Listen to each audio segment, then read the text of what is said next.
मैया मझधार डुबाते हो।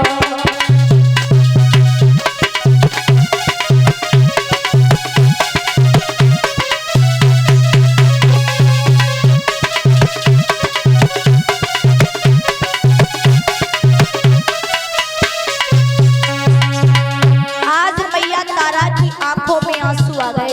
परीक्षित महाराज कहते ना, वैसे जीवन में दुख बहुत है, लेकिन दुखे चार, भूमि हरण मैया मरण पुत्र शोक नारी। अगर किसी बूढ़ी मैया का जवान बेटा उसको छोड़ करके चला जाता है तो उस मैया से जाकर के पूछो कि उस मैया का कलेजा किस भांति से महाराज फटता है। आज मैया के लिए सबसे बड़े दुख की बात है कि जवान बेटा छोड़ करके चला जाए।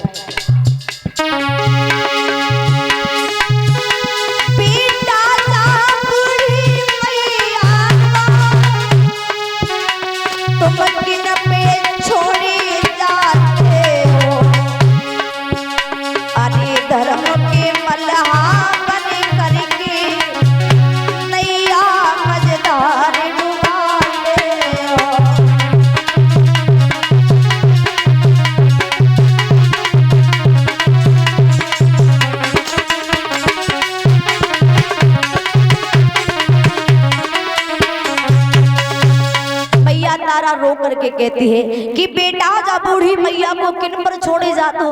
अरे धर्म के मल्लाह बन करके किस्ती मझधार डुबाते हो। बेटा ऐसा ना कहे। अरे हमारी राजधानी भी छूट गई, तुम्हारे पिता भी हमें छोड़ के चले गए, न जाने वो कहाँ होंगे, किस हाल में होंगे। और एक तू ही तो इस बुढ़ापे का सहारा है, तू भी चला जाएगा तो मैं कहाँ जाऊंगी। परीक्षित महाराज उन मैया से जाकर के पूछो जिन मैया का जवान बेटा छोड़ करके चला जाता है। कहते हैं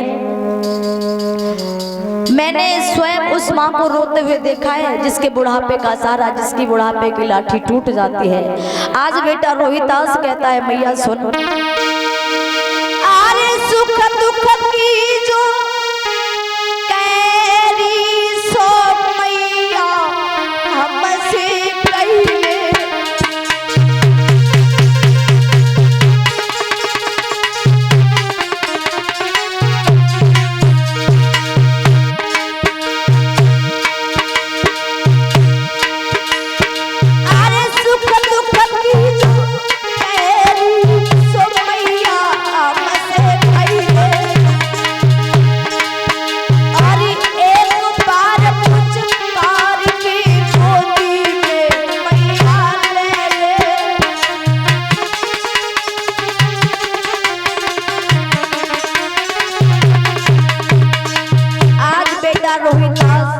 अपनी मैया की गोद में लेटा है। कहता है माँ देख ज्यादा समय नहीं है, जो सुख दुख की बातें तुझे कहनी हो सो कह ले, क्योंकि बस थोड़ा सा समय है मेरे पास, मैं तुझे छोड़ करके जा रहा हूँ मेरी माँ।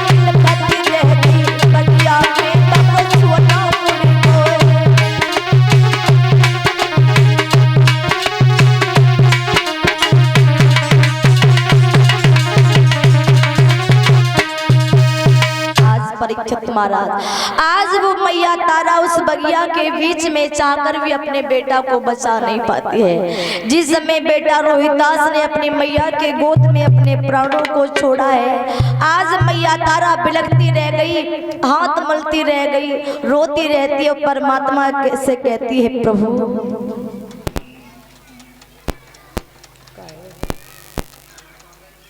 कहती है बेटा अरे ये तूने क्या किया, मुझे छोड़ करके तू क्यों चला गया।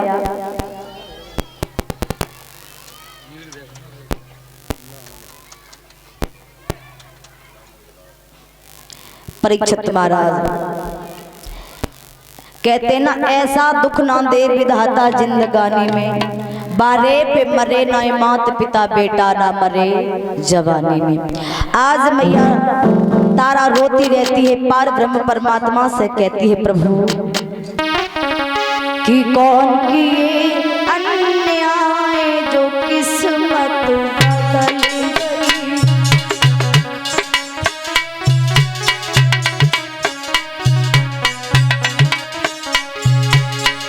कौन किए अन्याय जो किस्मत बदल गई। मेरे सारे सुख की बगिया उजड़ गई। मेरे सारी सुख की बगिया उजड़ गई।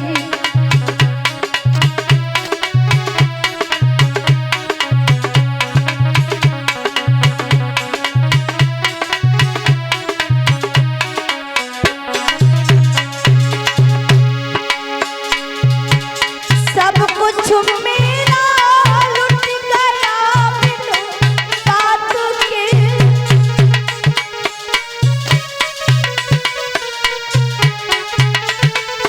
आज मैया तारा कहती है सब कुछ मेरा लूट गया। राजपाट तो पहले ही छीन लिया गया। मेरे पति भी न जाने कहाँ होंगे, किस हाल में होंगे। एक बेटा था, वो बेटा भी संसार छोड़ के चला गया।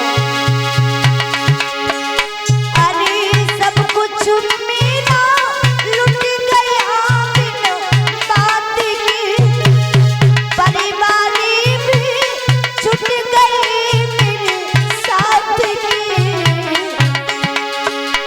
अरे गिरदारी क्यों मेरी किस्मत बिगड़ गई। कौन किए अन्याय जो किस्मत बदल गई।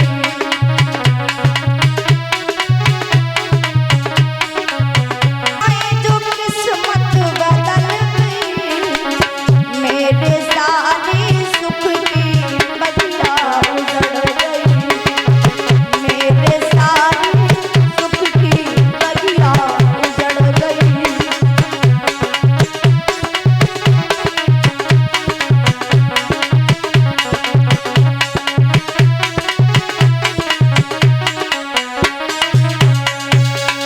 मैया तारा कहती है कौन किए मैंने अन्याय। अरे मैंने कभी किसी के साथ में बुरा नहीं किया, फिर भी मेरी दुनिया उजड़ गई। कहते हैं ना जिसके ना पैर बीमाई वो पीर पराई क्या जाने। जिसके कभी बीमाई ना गई वो कभी पराई पीर को नहीं समझ सकता।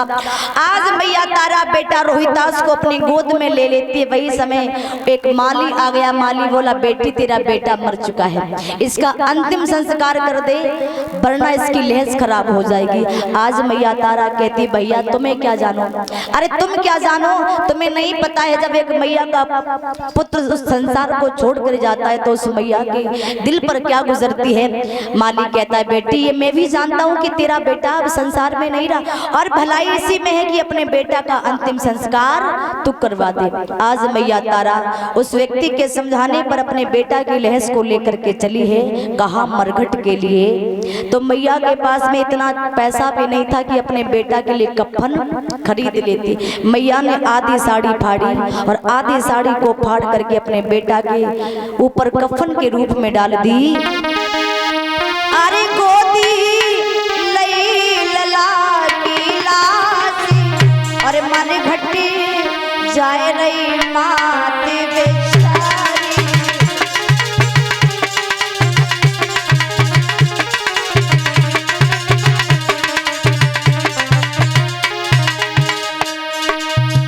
गोदी लई लला की लाश और मन घटी जाए रही माँ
मेरे भैया, आज मैया बेटा की लहस को लेकर के जब गोद में चली, गोद में लेकर के चली है जब मरघट के लिए दादा, आज मैया के बेटा का कोई अंतिम संस्कार करवाने वाला भी नहीं है जो बेटा रोहिदास के अंतिम संस्कार को करवा दे। मैया स्वयं लेकर के चली तो आधी साड़ी फाड़ी मात ने लला को कफन बनाया और ले बेटा की लाश अगारू को जने कदम बढ़ाया।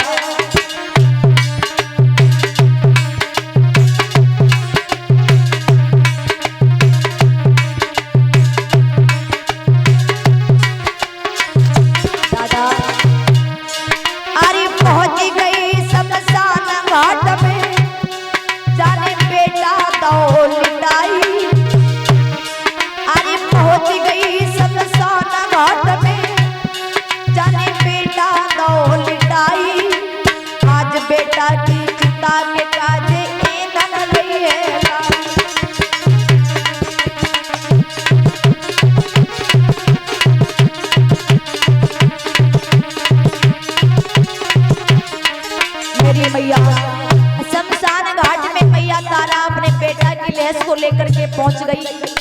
उस शमशान घाट में अपने बेटा की लहस को रख दिया। बेटा की चिता के लिए लकड़ियों को इकट्ठा करने लगी। अरे कहूँ बाज के चिता बनाती, कहूँ गोद में लेती उठाई। परीक्षित महाराज लकड़ियां इकट्ठा करने लगी। आज जैसे ही चिता को बनाने लगी फिर बेटा की याद आती है, बेटा को गोद में लेकर के रोने लगती है। पारे प्रभु, अरे कहूँ बाज के चिता बनाती, कहूँ गोद में लेती उठाई। तोले एक आवाज गूंज गई कान में आई।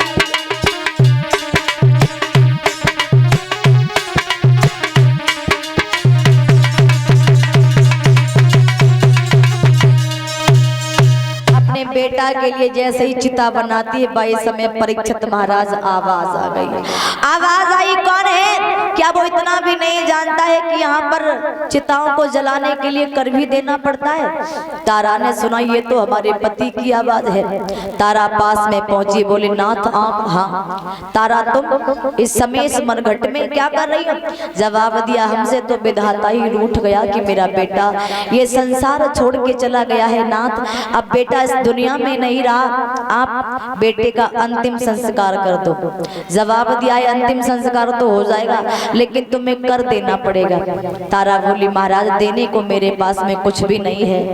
अरे मैं इतनी अभागन हूँ कि मैं अपने बेटा के लिए कफन भी नहीं खरीद पाई, मेरे पास में कुछ भी नहीं है नाथ। बेटे का अंतिम संस्कार करवा दो। ये मेरा बेटा नहीं बल्कि तुम्हारा भी तो बेटा है। हरिश्चंद्र बोले तारा याद करो वो दिन, अगर आज बिना करके मैं तुम्हारे बेटे का अंतिम संस्कार कर दूंगा तो फिर मेरा धर्म चला जाएगा। याद करो वो दिन जिस दिन मैंने तुमसे कहा था मेरा घड़ा उठवा दो, तुमने मना कर दिया था। उस दिन तुम्हारा धर्म चला जाता, आज मेरा धर्म चला जाएगा। आधी साड़ी मैया ने तो कफन में डाल दी थी, आधी साड़ी बची थी करके रूप में दे दी। मैया नग्न हो गई। शर्म के कारण गांव में ना जाकर के, गांव के बाहर काशी नगर में गांव के बाहर सती मैया का मंदिर था, वहां जाकर के बैठ गई। विश्वामित्र जी को फिर चैन नहीं आया। कुछ बच्चों को चुरा लिया और कुछ मृत बच्चों को महाराज काट पीट करके लाश का विनाश करके तारा के पास में टुकड़ों को डाल दिया। खून के छींटा तारा के ऊपर डाल दिए।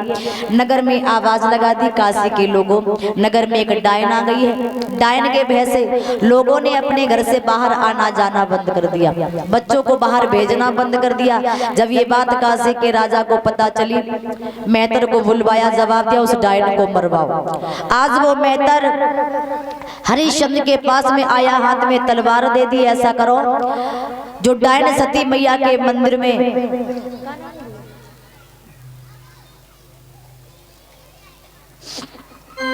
इसी बीच में दान आया है। श्री क्षमानिए ये प्रबंधक नेत्रपाल सिंह जिनके विद्यालय का नाम है SVR पब्लिक स्कूल प्रहलादपुर, और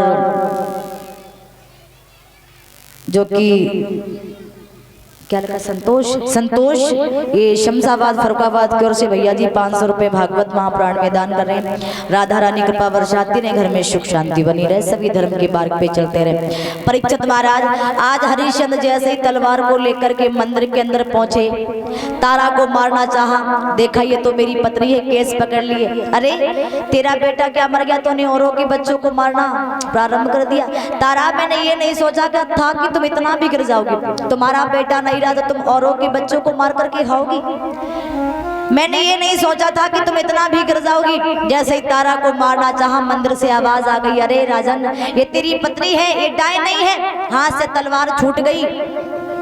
भाई समय विश्वामित्र जी उस सती मैया के मंदिर के अंदर आए। तारा बोली, बाबा अब क्या लेने आए हो? अब तो देने को कुछ भी नहीं रहा, जो कुछ था पहले ही ले चुके हो। एक बेटा था वो भी नहीं रहा। विश्वामित्र जी बोले, अब हम लेने नहीं बल्कि देने आए हैं। राजपाट वापस कर दिया। बोले, राजन तेरी तो परीक्षा चल रही थी, तू परीक्षा में पास हो चुका है। मैंने दानी तो बहुत देखे लेकिन तेरे जैसा दानी नहीं देखा, मांग लो वरदान। तो जवाब दिया, बाबा अगर कुछ देना चाहते हो तो साईं इतना दीजिए जिसमें कुटुंब समाये, मैं भी भूखा ना रहूं, साधु ना भूखा जाए, और हमें कुछ नहीं चाहिए। तारा से कहा, तारा तुम भी कुछ मांग लो। तारा ने कहा, देखो मुझे बाबा क्या चाहिए। अरे जब जब देई धर के संसार में आए तो जेई सैया और जेई बेटा पाए, और मुझे कुछ नहीं चाहिए। तीनों प्राणियों को महाराज आशीर्वाद दिया, अजर अमर होने का वरदान दे दिया, और अयोध्या नगरी जो छीन ली थी वो अयोध्या नगरी वापस कर दी।